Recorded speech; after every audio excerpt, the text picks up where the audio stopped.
नमस्कार. आज आपण धपाटे कसे बनवायचे ते पाहणार आहोत। एकदम पारंपरिक पद्धतीने मस्त खुसखुशीत असे झालेले आहेत।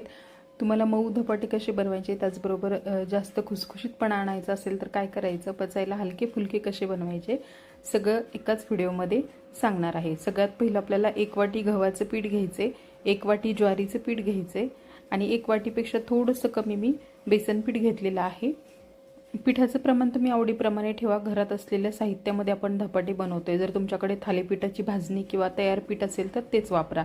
पिठाच्या अंदाजानुसार चवीपुरतं मीठ आणि पाव चमचा हळद घालायची। त्यानंतर चवीपुरत्या हिरव्या मिरच्या घ्यायच्या आहेत, 8-10 मिरच्या घ्या। भरपूर सारं लसूण, 1 चमचाभर जिरं घ्यायचं आणि हे मस्त असं वाटून घ्यायचं आहे। आता हे वाटण सुद्धा पिठामध्ये घालायचे।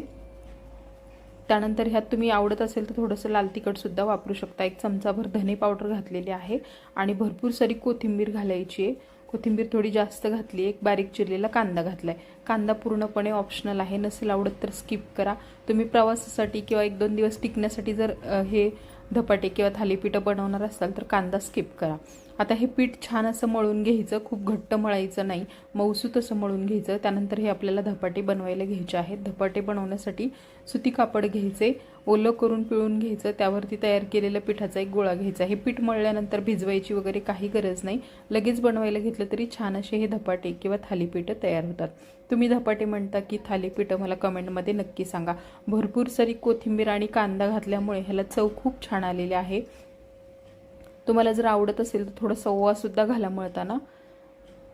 धपाटं मस्त असं थापून घ्यायचं हाताला पाणी लावून। त्यानंतर ह्याला होल करून घेतलेले आहेत बघा, 4-5 होल केले तरी चालतील किंवा मग असे जास्त करा। जास्त होल केले की मस्त असं हे भाजून निघतं।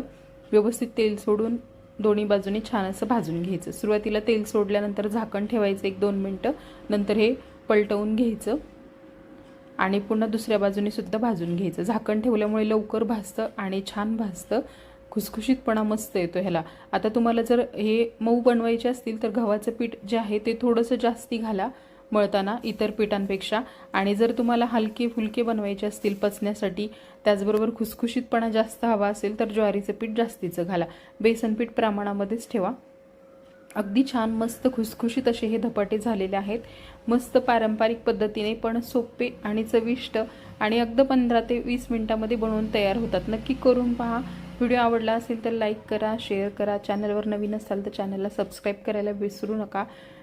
आणि यानंतर कोणत्या रेसिपीज बघायला आवडतात ते सुद्धा कमेंटमध्ये सांगत राहा। व्हिडिओ संपूर्ण पाहिल्याबद्दल खूप खूप धन्यवाद।